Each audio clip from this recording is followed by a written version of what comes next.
After realizing that his perfect plan has gone up in smoke, his mother tells him that she already told his father, and he should still be studying for college. She even packed his bags. He says he can study on his own. But then he caught on to his mother saying she packed his bags. His mother then drops a soul-crushing sentence for him. She found a teacher not too far away in a nearby neighborhood. He can only stare in shock. Just when he thought things was going to ease up for him, he's going to room and board there for 2 nights. He then thinks to himself that he has a very uneasy feeling about this. They arrive at the place she talked about. She presses the elevator button and tells him that she'll pick him up in 2 days. He questions her on not even introducing him to the teacher, asking if they aren't there to meet the teacher. She tells him that it's okay, and he asks what does she means. She gives him a menacing look and says it's not enough to just be intelligent. As the elevator doors close, she adds that he needs a strong body too. As he stands there, he realized everything at that moment. What was awaiting him was never going to be some college studying. He then starts laughing by himself like some madman while thinking to himself that he has some uniqueness in his household. The elevator then reaches the designated floor and opens up with him just blankly standing there. As he comes off the elevator and looks around, he saw treadmills and dumbbells. He realizes that it's a gym and wonders to himself if they modified an underground parking lot because the place is huge.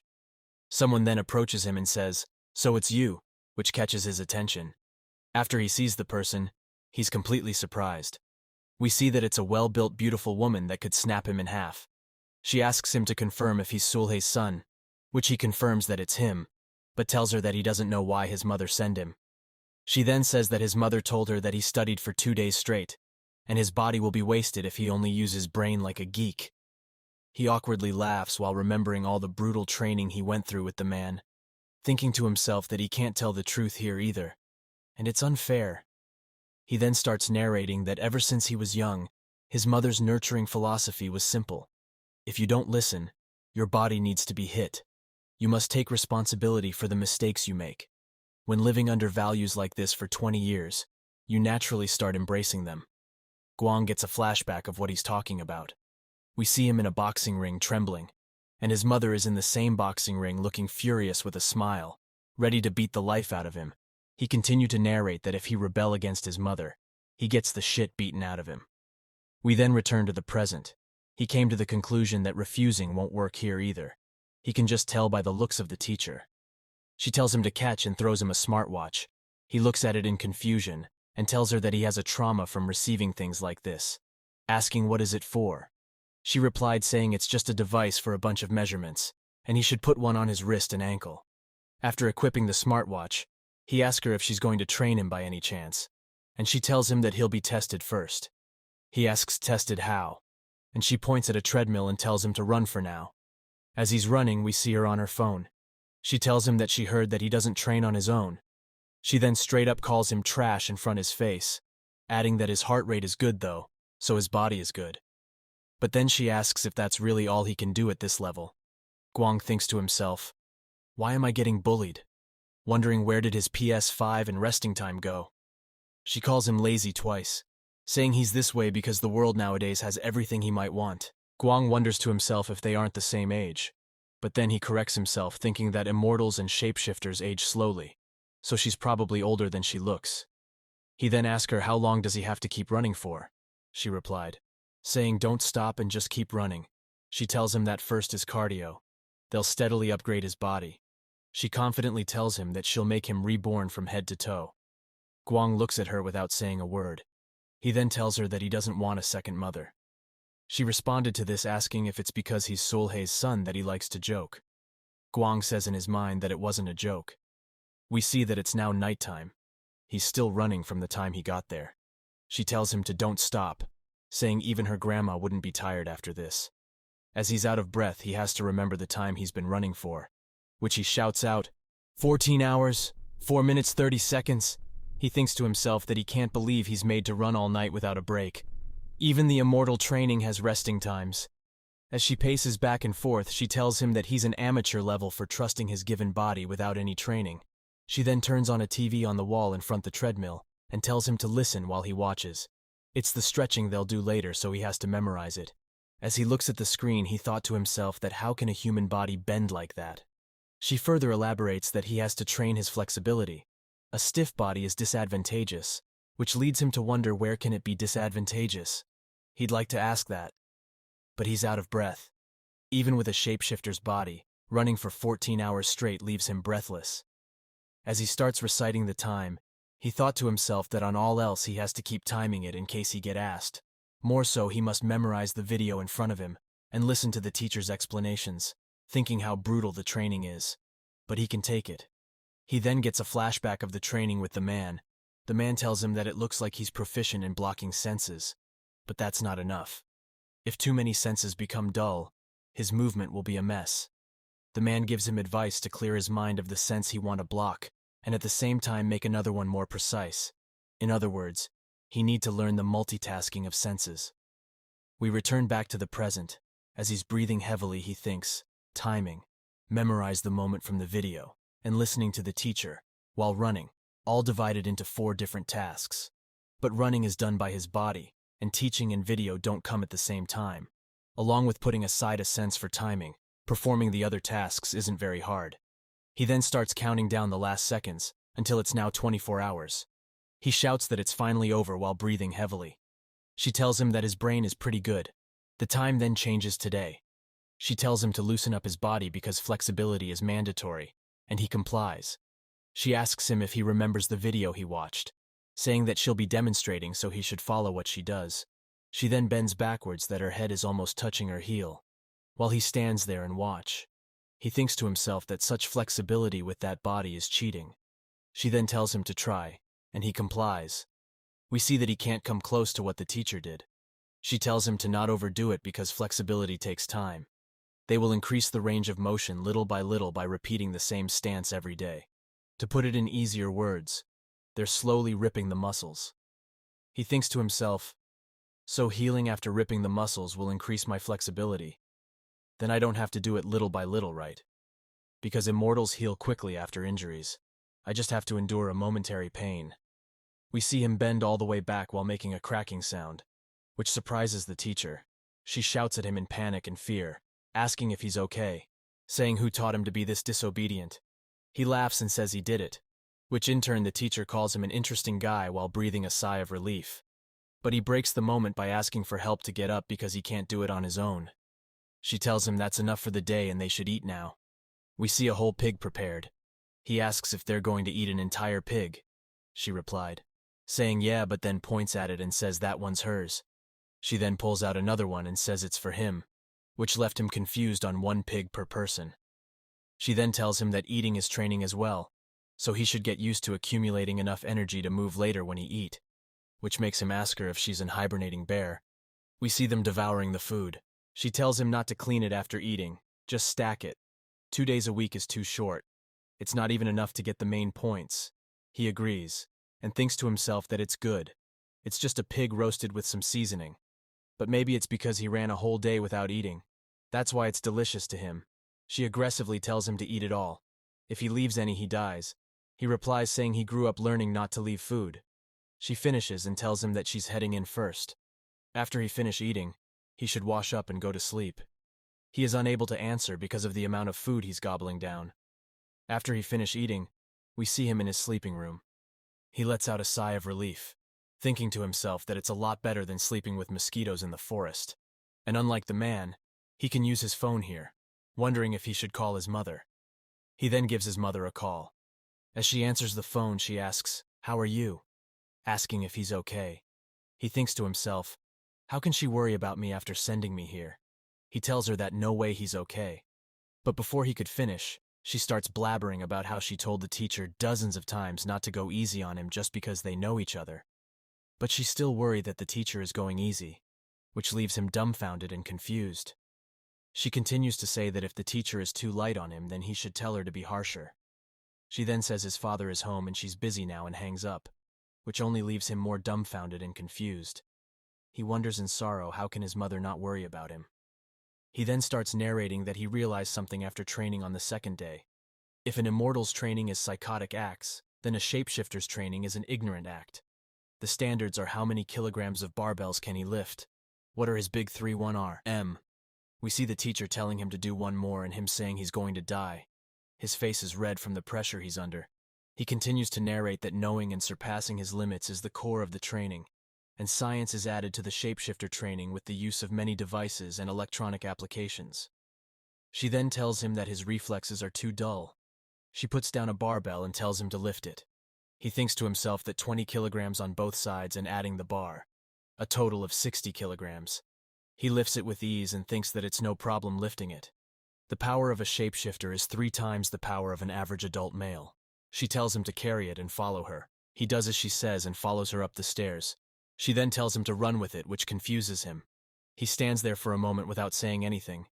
We see him standing in front of a thin piece of board stretching across the room from the upstairs. He asks if he should run here while thinking to himself that this must be part 2 of the crazy setup after the blade setup that he did for immortal training.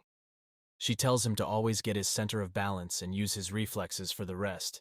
He asks if that will really work, and she replied, saying he'll do it until it works. He wonders to himself if they use the corners of the basement floor for the longest stretch. It's long and the width is only half of his foot. He asks her if he'll be okay in the scenario he falls. She replies saying the chances of injury from falling 3 meters is low, although he shouldn't run prepared to fall either. A shapeshifter's #1 priority should be preserving their body. All while she's saying this, she's watching some kind of drama show. The protagonist wonders to himself what she's watching. He thought she was looking at his results. She says it's disadvantageous if he gets hurt on the battlefield, since shapeshifters' bodies don't recover ignorantly like immortals. He thinks to himself that he should just get it over with. The log teacher watching Netflix behind him said to preserve his body, but an immortal like him will quickly recover even broken bones, so he's going to run prepared to fall. We see him take off running on the thin piece of board with the dumbbell, which surprises the teacher. He explains that his 5 senses enhanced. His sensitive sense of touch can feel the pressure on his running shoes and find a sense of balance. Although most shapeshifters have insane reflexes, it can't be compared to immortals who specialize in senses. As he crosses the thin board setup, he thought to himself that he can do it, and it actually seems fun. Additionally, there's no chance of his foot being stabbed by a blade. He comes back and tells her that he's completed it. She tells him to do 2 more times back and forth, which he complies. As he's at it again, she thinks to herself that the width of the board is 4 centimeters and the length is 50 centimeters, but he did it without tilting once. She then tells him that she's raising the level. We see that it's from a board to a wire now. This shocks the protagonist. He asks if he's supposed to run on it. She replies saying yes, it's the real thing. The name of the setup is the single line setup, adding that the wooden board was just a baby step. She thought he was a mess looking at his body, but he was born with good hardware, and he has good balance. All while she's saying these, she's placing mattresses under the wire. He asks, "Why's there mattresses this time?" She replied, saying it's strong and won't break, so he should be careful when he falls. His skin will rip if he grabs onto the wire, so he should just fall. He asks if he should run while carrying the dumbbell again. She replied, saying he can go with just his body. As he's walking on the wire, he thinks to himself that after getting used to the starting, he'll have to run while carrying the barbell. He's not afraid that because it is light work compared to the immortal training, but in difficulty, this is a hell-level course. It's harder and more complicated, but the line is strong and doesn't shake a lot. It's not a fall off a cliff and there's no hurricane blowing. There's even mattress on the floor. Something like this isn't scary to him. He then decides to just run it, but as he tries, he nearly drops and starts wobbling, which makes him reconsider his decision and wonder if he should go slower. He then starts doing light steps like bouncing. We see him speeding across the wire while the teacher watches. He narrates that day the log teacher looked at him like he was more entertaining than the video she was watching and made him run the single line setup all day with the dumbbell. It's now the next day. The teacher is seeing him off while his mother waits on him. We see them driving off. His mother asks him if he's curious as to why she's making him do this. He replied saying of course. She then tells him that she can't bear to watch her son go around getting beaten up, adding that he should know how to use his body beautifully. Right now he's too weak. After hearing this, he gets really confused, thinking that if his friends hear that, they'll pass out from shock. His nickname was even One Punch Man in high school, but now that the situation is like this, he's going to work out some more. When he goes into the UDT later, at least he can help and not be a bother, although the immortal special forces the man was talking about bothers him. but he wonders if he can really get into the UDT. We see them arriving back at their place. We see a table filled with empty plates. Guang thanks his mother for the meal. She concerningly asks if he was starved for a few days. He replied saying he learned how precious her cooking was after 4 days. He then tells her that he wants to learn how to cook. She asks him why cooking. He adds that the trend nowadays is sexy male cooks. So he's asking her to teach him how to cook for his future wife. She tells him not bad, but first he needs the sexy part. With his body, he might become a pigmail cook. He calls her witty as always. She replied with a serious voice saying she's serious, so he should stop trusting in just the shapeshifter body and eating all day. He should manage it. He said that they should do cooking first. Thinking that he brought up the dish from a natural man, and the immortal teacher's eyes started sparkling. She then agrees to teach him how to cook, which makes him cheer in celebration while thinking to himself that the food issue is solved with this. But the training, he can't do anything about that. Wondering what training they will do next week, or maybe a new type of training. The time then changes to night. We see the immortal teacher sharpening a long knife. We see he has an ominous smile on his face, all while Guang thinks that whatever training he'll do can't be harder than the first time. The scene then shifts to him falling from the sky. As he lands on the ground, we see blood leaking from him. He narrates that after a 4-day break, the immortal teacher said that the training beforehand was simply basic training offered separately from the entry requirements. In other words, the blade setup, feint endurance, and cliff diving are now mandatory courses. He concluded the last course by throwing himself off a cliff. As he gets up off the ground covered in blood and bruises, he thinks to himself, maybe it's because of the wild shapeshifter training. But despite the painful part, this course is much better since it ends quickly. But the problem is that this is just basic training. The immortal teacher shouts to get his attention, saying he should come back up if he's done healing. We see that the place he fell from is a cliff. As he reaches back to the teacher tells him that a perk of immortality is regeneration. Being shot by a gun is fine, as the bullet either goes through you or you just push the bullet out and regenerate the flesh and skin. But weapons like blades don't use firepower, are a pain to deal with. It takes time to regenerate an amputated limb. Guang asks.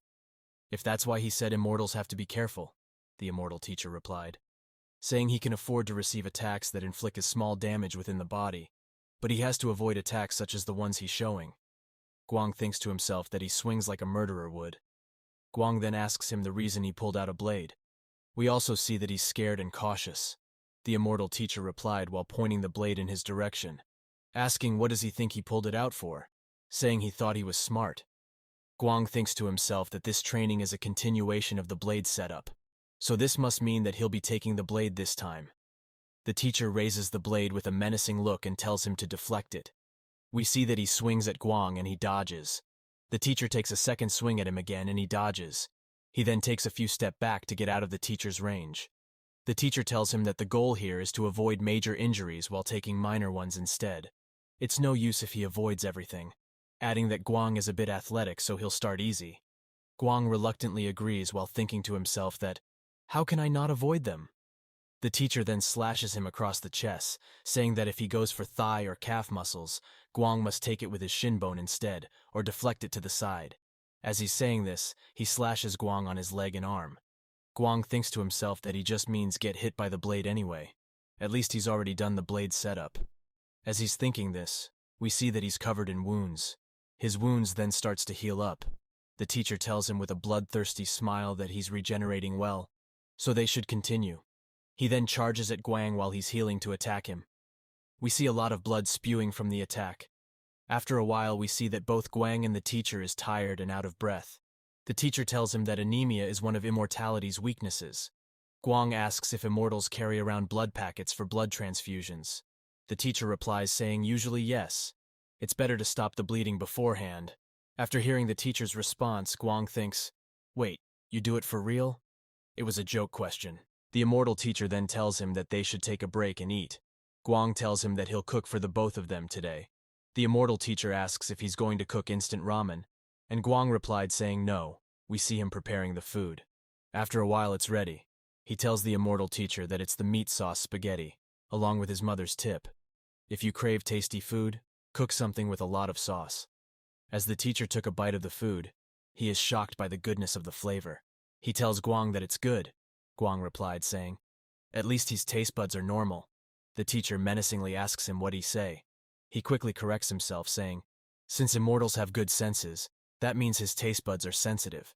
But he can still enjoy stuff like this. As the teacher continues to devour the food, he says that cooking is a type of training too. Guang questions the teacher, asking if the reason he didn't cook good food in the past is because of training. The teacher responded, saying it's to dull the sense of taste while absolutely devouring the food. Guang says in a doubtful voice that he understands. They both finish eating and is outside to continue the training. The teacher says that he's going to add one more. Guang asks one more, what? As the teacher slowly walks up to him, he says that Guang has gotten used to taking blade hits to the arm muscle. He then sprints to Guang and lands a surprise attack, which surprises him. The teacher then tells him that it's time for organ regeneration training. All while he's saying this, we see that the knife is covered in blood and Guang is screaming in agony as he drops to his knees from the pain and is healing. The teacher tells him to hold on. Organ regeneration takes a long time, so basic strength training is mandatory. As Guang is on the ground in pain and is shaking, he thinks to himself that he couldn't dodge.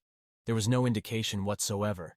He manages to muster up enough energy to ask the teacher, how did you do that? The teacher answers his question, saying it's hiding one's traces. If an opponent's senses are sensitive, one have to know how to hide their energy. Guang asks him in a shaky voice, how did you do it? But the teacher didn't give him an answer. Guang then gets mad and cursed, saying if he's going to put a hole in his stomach, he can at least tell him that much. The teacher then reminds him that he can hear him. He then points out that the wound is almost healed. Guang asks him if he didn't stab him so he would regenerate. The teacher replied, saying that's right. But then he asks Guang if he wants to learn how to hide his energy. Guang replied with a stern, yes. It's now 2 days later. We see an elevator going down. Guang steps out, calling for the shapeshifter teacher, saying he's here. We see the teacher fixing a gun in his direction. He asks if it's a survival game today. She replied, saying it's something similar. She then shoots in his direction, barely missing his face, which leaves him completely shocked. We see that the bullet is stuck in the wall. It's a black sphere. She tells him that it's a modified gun made of gas and special bullets. She points the gun at him again and tells him to dodge it. He can only smile in nervousness. She then starts shooting at him as he runs and dodges. She gives him advices, saying guns are dangerous. Getting hit will cause damage to the body, so he has to move while she's aiming. All while she's saying this, she's shooting at him. As he dodges the bullets and run, she tells him to try to find cover, and if he doesn't find any, run fast enough that she will not be able to aim properly. Don't run in a straight line, run in a zigzag. Don't let the other person predict his movements. If he get caught in reverse action, he should put strength into his muscles and change direction. Use tension to lift the body. One of the bullets then grazed him on his shoulder, which surprises him. She shouts, saying don't get hit. A single hit will render him helpless. If he's gonna get hit in a place where it won't cripple him. He thinks to himself while running that it's the same, preventing mobility loss, the same as the immortals training. He then starts narrating that learning from both sides has taught him that immortals and shapeshifters' fighting styles are adapted to their traits. Neither has taught him how to fight, but rather how to survive in whatever situation he may find himself in. Immortals need to be wary of weapons like knives that can inflict damage in large radius. With guns, a shotgun is more dangerous than a rifle. On the other hand, shapeshifters welcome anyone who attack with knives. All one has to do is dodges and hit. A shapeshifter's reflexes and strength allows such a response. For them, a shotgun is much more manageable. Its range is wider. It's game over as soon as you're close to them. They can just get far away to make it impossible to hit them. Shapeshifters cannot regenerate, so their movements are calculated with the intent of not getting hurt. We see that the whole gym room is full of the bullets scattered all over. She tells him that training is over. As he sits on the floor surrounded by the bullets, he wonders how are they going to clean up all of it. She then instructs him, saying, get up to the wire and run across, which he obliges. As he's running on the wire with the barbell, he thinks to himself, at least physical training's better than just stupidly injuring myself. Suddenly an overwhelming amount of bloodthirst gets directed towards him, which causes him to jump off the wire and land on his back. He quickly gets up and turns around to see where it's coming from. We see him and the teacher exchanging looks. He nervous and fearfully looks at the teacher while she looks at him in surprise. She asks him with her eyes wide open if he senses that. All while he stares at her blankly. He then asks her in a shaky voice what that was. She replied saying it's called the wild bloodthirst. She now sees that he was able to sense it. He tells her not to do it again. It felt like his heart was going to burst, emphasizing that he didn't like it one bit. She tells him that it's okay when he gets used to it, and if he has something similar, it gets easier. As she's saying this, she's showing him the bloodthirst aura.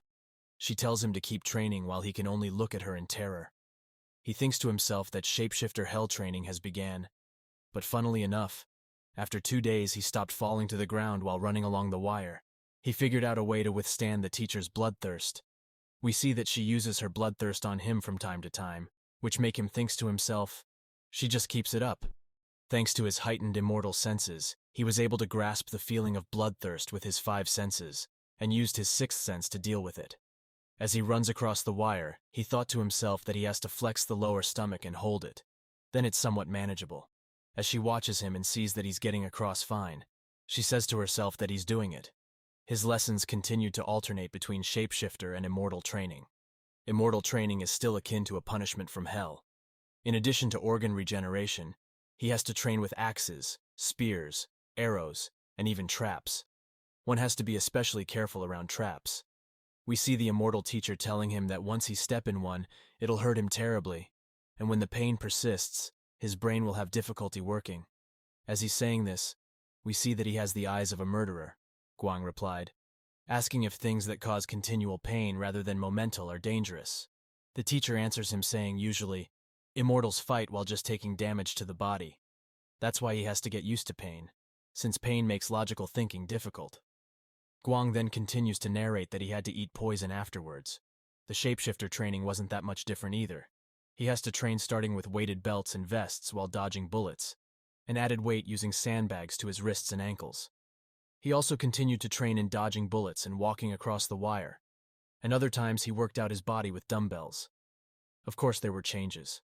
In the midst of his training, his father left on a business trip for 10 days. When his father was about to leave, his mother asks him what if she wants to see him while he's gone. He replied saying it's okay because they'll FaceTime every day, while Guang thinks to himself that you'd think he's leaving for a few years. Other than putting holes all over his body, the immortal teacher also taught him to wield conventional weapons and martial arts. The reason was because he'll learn to use a gun quickly, but that didn't mean that it was difficult. Maybe it was because he has a shapeshifter's physique and reflexes, but he learned quickly. The shapeshifter teacher, on the other hand, taught him to shoot a gun. As he's holding the gun and aiming, she tells him that although it's a model gun, it looks exactly like the real deal. It's also good to learn martial arts, but he can do that on his own. He'll be able to do it if he watch a few videos on it. But learning how to shoot is difficult, as it requires him to use senses, is what she said. But he's a mixed blood with an immortal's special 5 senses, so this was also easy to learn. He quickly got the hang of using a gun, which leaves the shapeshifter teacher speechless in amazement. 2 months passed by just like that. We see that he just entered his house. His father asks him if he was at the gym. He replied saying yes, while thinking to himself that taking a week break after training so hard for a while is making him itch to exercise. Wondering if his body needs pain now, his father compliments him, saying he's really strong despite being his son, and his mother adds to it saying that's good. They both then got lovey-dovey, and tells each other it's because Guang takes after the other. He looks at them and smiles, thinking to himself that their relationship is always thriving.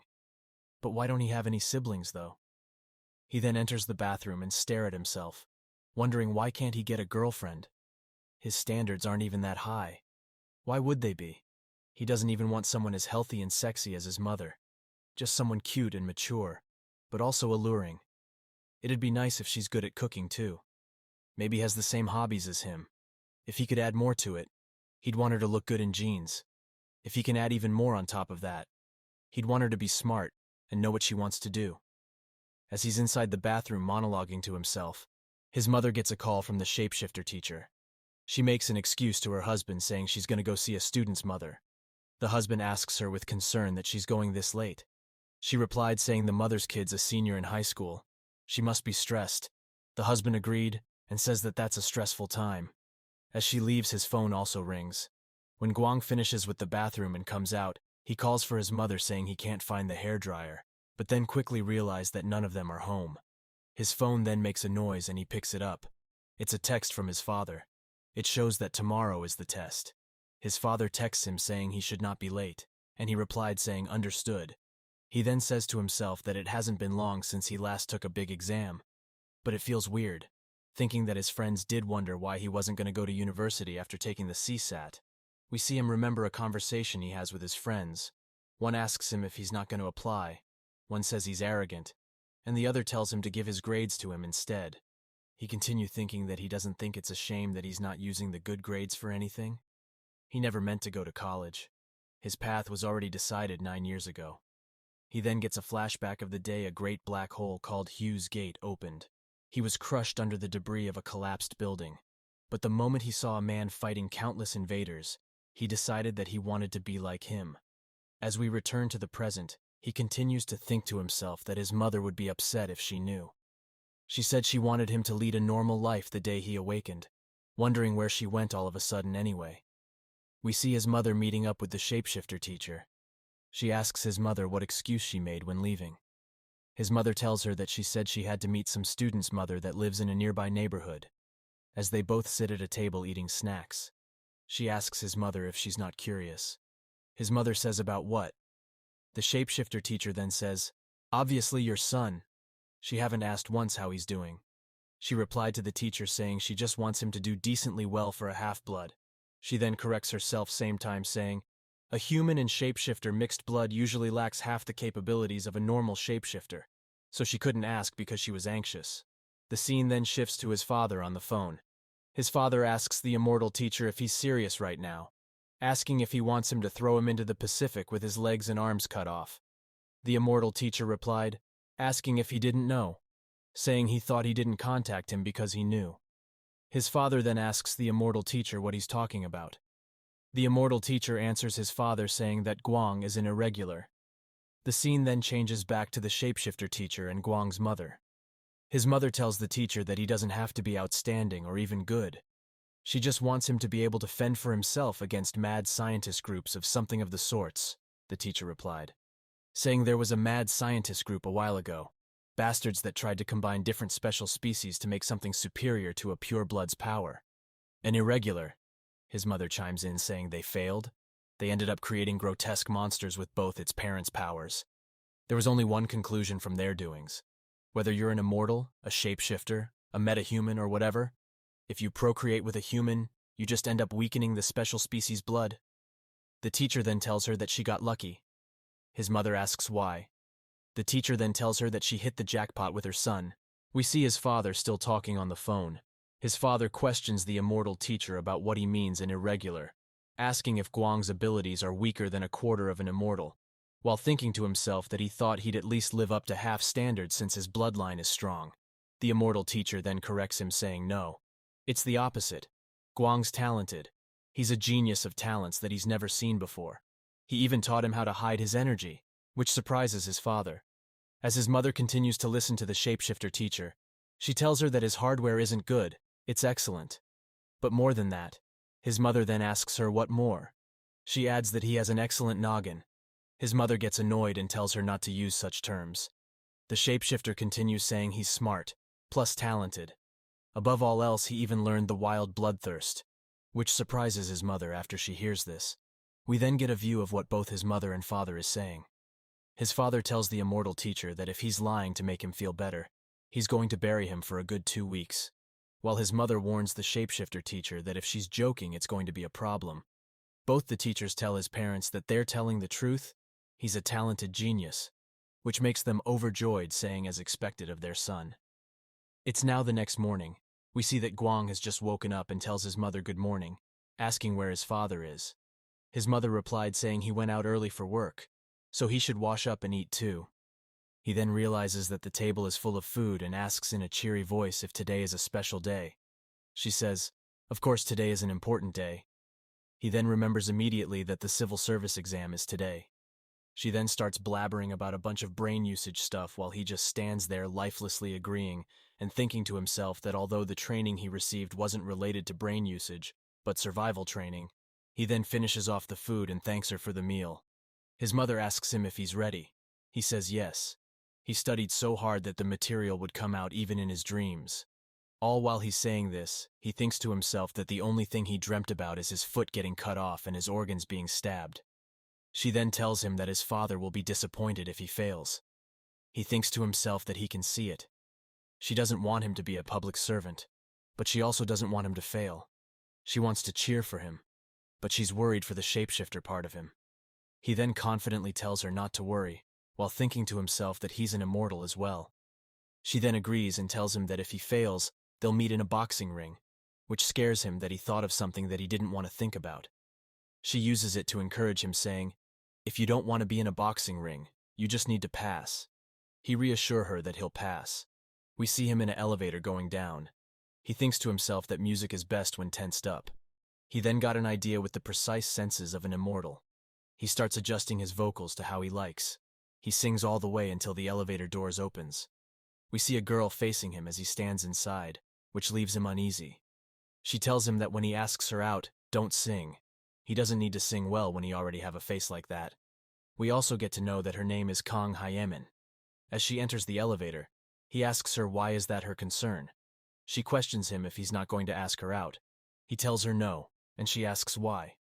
He says to her that he already told her his ideal type many times, which she then wrap her arm around his, asking if he thinks a girl like her who's smart and has a good body is easy to find. As the elevator stops and opens, he snatches his arm away and walks out on her, saying that she shouldn't say stuff like that outside. Today's world is scary. He then asks her, "So you want metal wristbands on your arms? And smart? Do you have no conscience?" She tries to catch up to him, saying he should wait for her. He tells her not to follow him. She asks him where he's headed, and he tells her for the civil service exam. She asks him if it's Eduwill's exam, after hearing that he makes a remark saying they make really good advertisements like brainwashing, adding that he's busy so she should go to class. She replied, saying she's a senior in high school and is leaving for college next year. He tells her congratulations, advising her not to waste her life on alcohol when she gets her ID. She reminds him that he's only 1 year older than her. He asks her if she's feeling the difference of age. She tells him that's not what she meant. She continues saying she's in a girls' high school now, but she doesn't want to go into an all-girls college next year, and she's a sexy hot girl that will attract a lot of hungry guys next year. He tells her that she should study first. Her mother has a lot of concerns about her. As he heads for a bus, she tells him that since they're dating, he should help her study too. A smart boyfriend is useful for stuff like that. He asks her who's her boyfriend. Poor guy ruining his life. In return, she flips him off, saying, "Go away." As he puts in his earphone, he thought to himself, Mrs. Highkick is still the same after becoming a senior. She usually kicks him in the nuts when angry. We see the bus has arrived at his destination. As he enters the building, he thought to himself that it's 7:50. The exam begins at 9, so he's a bit early, wondering where he should go. He then approaches 2 receptionists. One asks him what brings him here today. He tells her that he heard there was a special exam taking place today.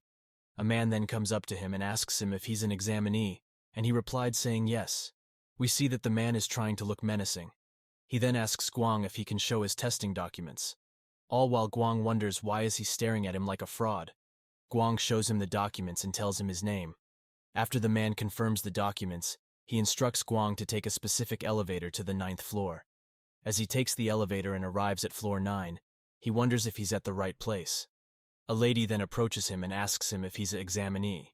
He replied saying yes, and she asks him to show her his documents. She then confirms his documents, directs him to a door, and tells him to enter the last room in there, which he complies while thinking to himself that it's so annoying, wondering if all immortals' exams are like this. We see him reaching a door that says Special Testing Center, wondering if he's at the right place. As he stands at the door, he wonders to himself if it's soundproof. There'll be blood splattering and a huge mess. But it's in the middle of Yodu, thinking that this must be the power of a world government. He then prepares himself. He needs to stay tense. A knife could come out when he opens the door. Dodging the blade could be the condition of entering the testing center. But what he does know for sure is that horrible things like the training he has been through are waiting ahead. We see him opening the door slowly. We see that there's nobody there. We see a man that might be an examiner telling him that he's the earliest to come, which surprises him. As he looks at the man, he thinks to himself that the man has no hair. The man tells him to come over and present his documents. All while he thinks to himself they made anti-hair loss medicine with the material from the Whitehall a long time ago.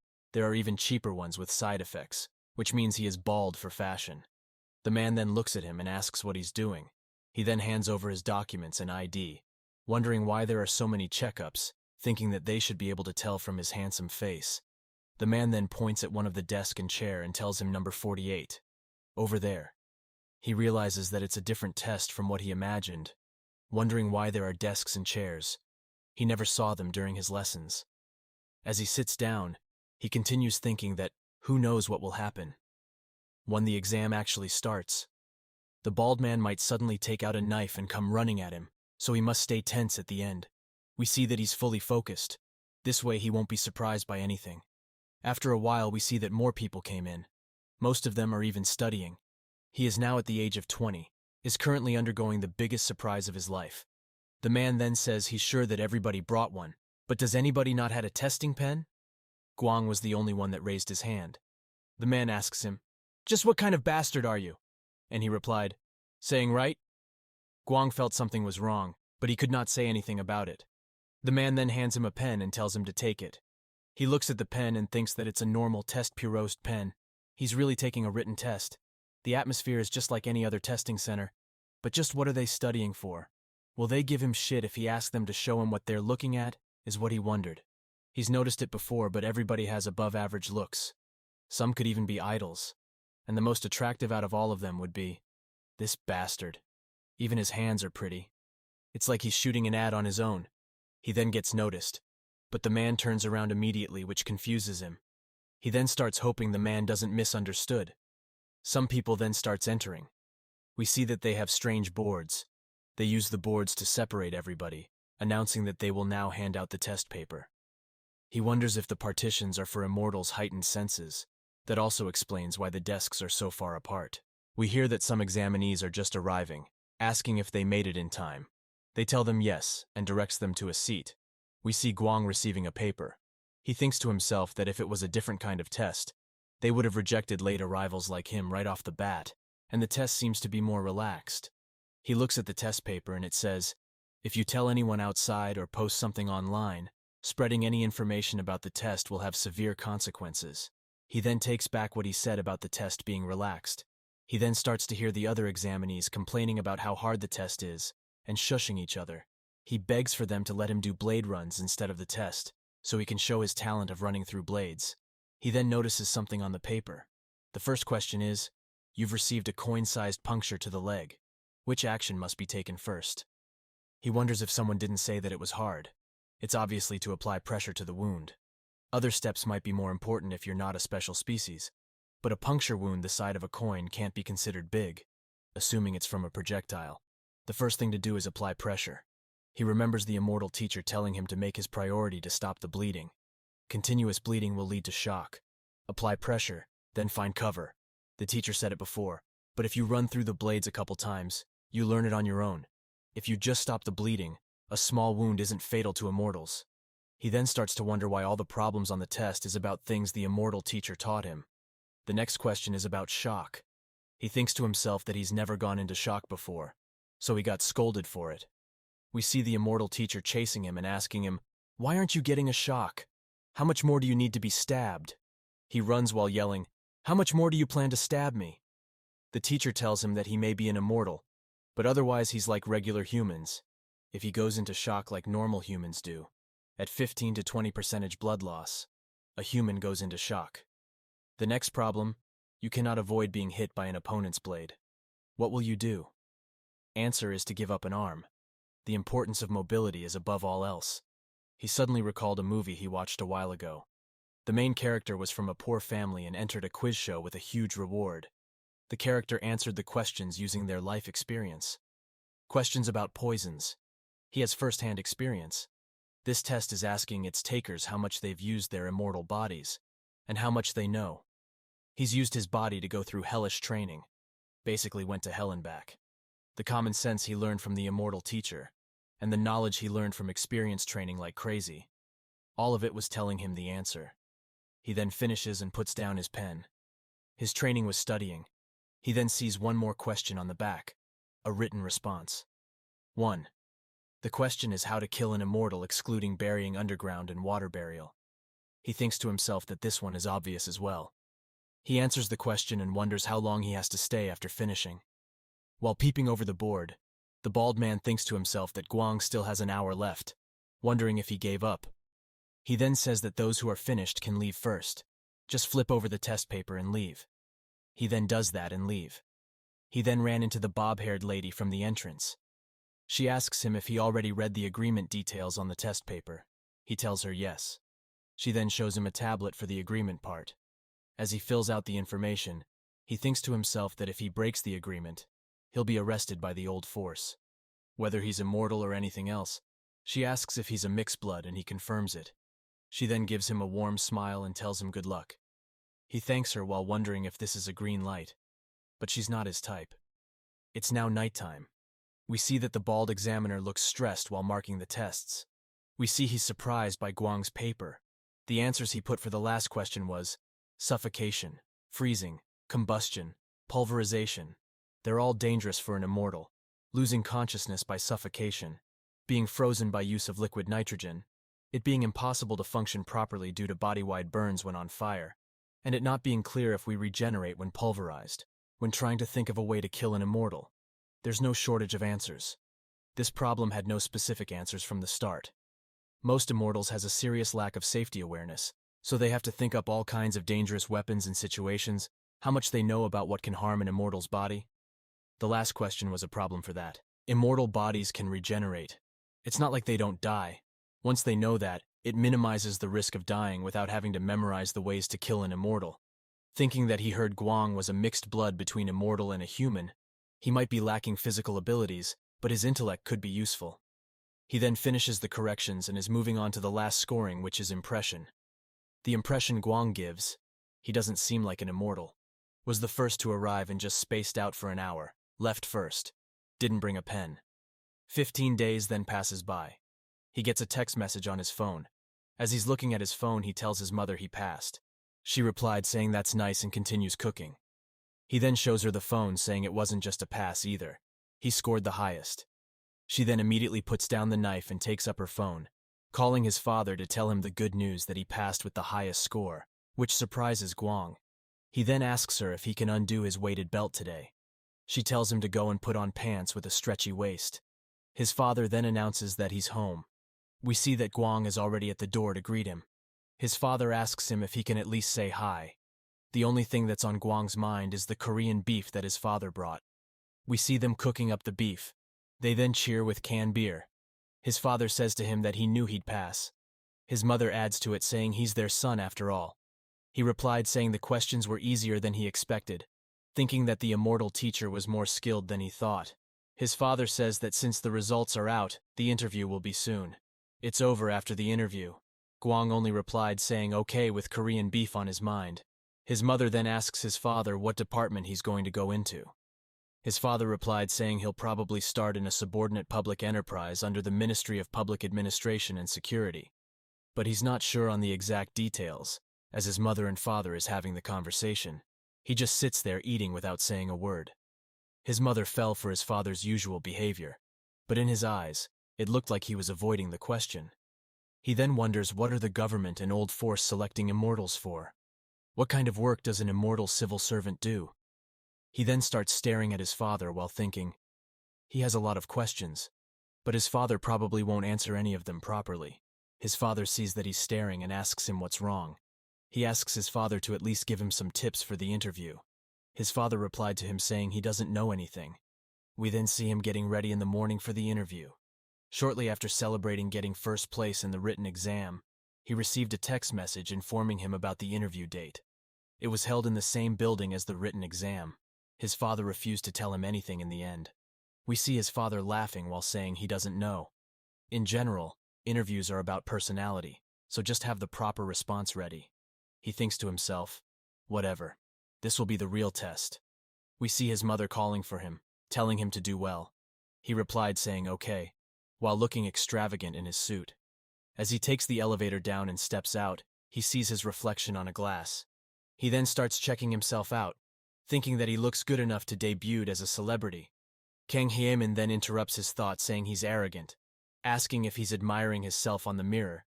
He then points out that they keep running into each other recently, asking her if she's stalking him. She replied saying as if she's just passing by. He then tells her to go study instead of going out just because it's the weekend. She's a high school senior. She says to him that he can save those lectures for when he's a tutor again. He cuts off the conversation, saying he's busy. She then compliments him, saying the suit looks good on him. He tells her that he knows. We a sign that says Special Employment Interview Waiting Room. As he enters, he sees that everyone is once again studying. He thinks to himself that everyone's trying hard, wondering if he should have read more stories of interviews at a large corporation. He then sees the extra handsome man from before, thinking that it's the lovely little prince that sat next to him at the test center. The man once again notices him, but just kisses his teeth and turns his head, which confuses Guang.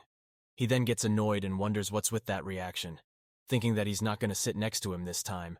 Definitely not because he doesn't want to be compared with him. Someone then comes out and calls for number 48, Guang. As he enters the room, he sees two people. He looks at the man and thinks that his face is white and his hair's fiery red. His name's gotta be Candle. The woman next to him is the bob-haired woman from the testing center.